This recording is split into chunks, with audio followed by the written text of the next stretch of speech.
Part 2, commentary on the book White Over Black, American Attitudes Towards the Negro, 1550 to 1812, written by Dr. Winthrop D. Jordan.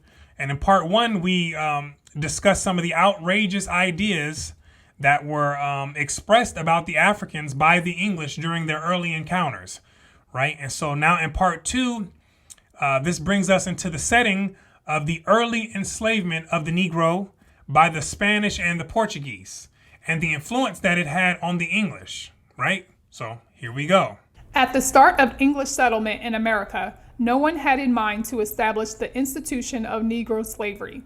Yet in less than a century, the foundations of a peculiar institution had been laid. The first Negroes landed in Virginia in 1619, though very, very little is known about their precise status during the next 20 years.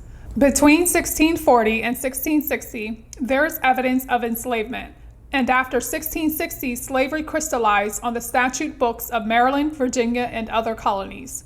By 1700, when African Negroes began flooding into English America, they were treated as somehow deserving a life and status radically different from English and other European settlers. The Negro had been debased to a condition of chattel slavery. At some point, Englishmen in America had created a legal status which ran counter to English law. Unfortunately, the details of this process can never be completely reconstructed. There is simply not enough evidence, and very little chance of more to come, to show precisely when and how and why Negroes came to be treated so differently from white men, though there is just enough to make historians differ as to its meaning. Concerning the first years of contact especially, we have very little information as to what impression Negroes made upon English settlers. Accordingly, we are left knowing less about the formative years than about later periods of American slavery. That those early years were crucial ones is obvious, for it was then that the cycle of Negro debasement began. Once the Negro became fully the slave, it is not hard to see why white men looked down upon him. And so Dr. Winthrop Jordan is confused about the matter as to why the Negro all of a sudden became debased by the 1700s, right? And this is where the work of Theodore Allen comes in to provide us some more insight on this missing link here, right? And in his book, The Invention of the White Race, Allen provides us primary sources to show us that the complete debasement of the Negro by the English was a tactic to control society in the colonies, right? And this is where the Africans and the European laborers had risen up together against the ruling class in an attempt to overthrow them. And as a result, the ruling class completely debased the Negro and shut him down into the pit of society using various legal and psychological tactics. And so from here, Dr. Winthrop Jordan goes to make his best attempt to understand why this debasement occurred. And so what he does is he takes us on a journey explaining how the societal pressures in the colonies interacted with the English thought and law that they had before coming to the New World. He goes on to discuss the volatile climate and the harsh environment in Virginia, which left a significant number of the English dead, right? Starvation and disease being just two of the major causes. And to stay afloat, the colonies needed a cash crop. And the land was plenty, but the laborers were few. And so back in England, the prices to buy land were very unaffordable for many people. And so many of the English opted to become indentured servants, right? And they came across the Atlantic to contract their labor to a master for between 4 and 7 years. And Dr. Winthrop Jordan makes it clear that this was the labor that was owned by the master, and it was not the person himself, right? And there were English laws which regulated this contractual agreement, right? They had to feed, they had to clothe, and they couldn't abuse the indentured servants. Did the masters always abide by these rules?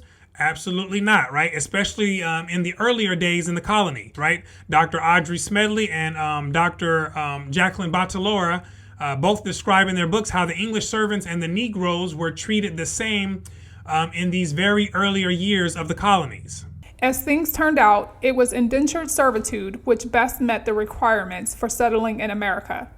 Of course, there were other forms of bound labor which contributed to the process of settlement. Many convicts were sent and many children abducted. Yet among all the numerous varieties and degrees of non-freedom which existed in England, There was none which could have served as a well-formed model for the chattel slavery which developed in America. For the establishment of the American colonies, Dr. Winthrop D. Jordan says that indentured servitude, or people contractually providing their labor to a master for a number of years, was most fitting, right? And that there was no exact model back in England for the chattel slavery which developed in America.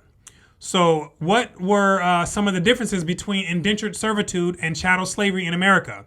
Well, the slaves in America were viewed no different than any other property, right? They were expected to serve for life. And on top of that, the children were to inherit their very same condition. Slavery was perpetual, also in the sense that it was often thought of as hereditary. It was these dual aspects of perpetuity which were to assume such importance in America. So much was slavery a complete loss of liberty, that it seemed to Englishmen somehow akin to loss of humanity. No theme was more persistent than the claim that to treat a man as a slave was to treat him as a beast. Right? Slave, Negro, black, beast, loss of humanity, loss of liberty, unchristian, heathen, right? Devil, and many more concepts alike are what the colonizer had linked together and attached to certain groups of people, right? These are very detrimental mental concepts which dehumanize certain groups and influence their enslavement, right? So let's go over to page 56 to get more details about the Negro slavery and being numbered with the beast. The slave was treated like a beast. Slavery was inseparable from the evil in men. It was God's punishment upon Ham's prurient disobedience. Enslavement was captivity, the loser's lot in a contest of power.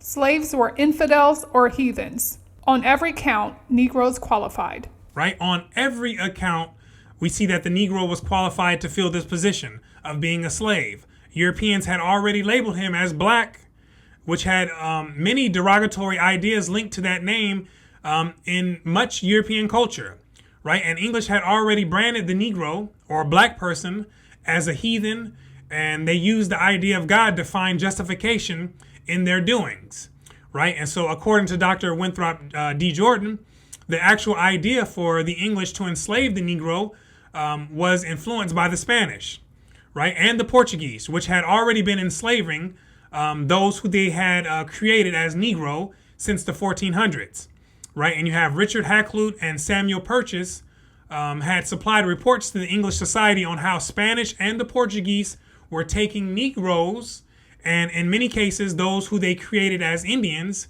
as slaves for life, right? And in the 1500s, a few Englishmen developed the idea that maybe they could capture some of these Negroes and sell them to the Spanish, right? Not to enslave for themselves at this time, right? Let's keep that in mind. They were attempting to dig out like a middleman position for themselves. And so one of these ambitious Englishmen was named John Hawkins.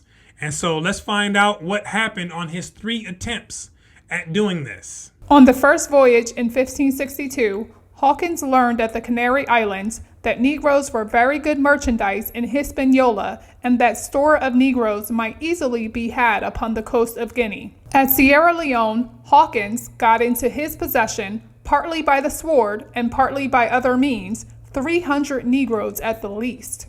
Thereupon, with this prey, he sailed westwards, where he made vent of the Negroes to the Spaniards. On his second voyage, he was able to get hold of Negroes from one tribe, which another tribe took in the wars as their slaves, and he attacked the town of Bemba, where the Portugals told him he might get 100 slaves.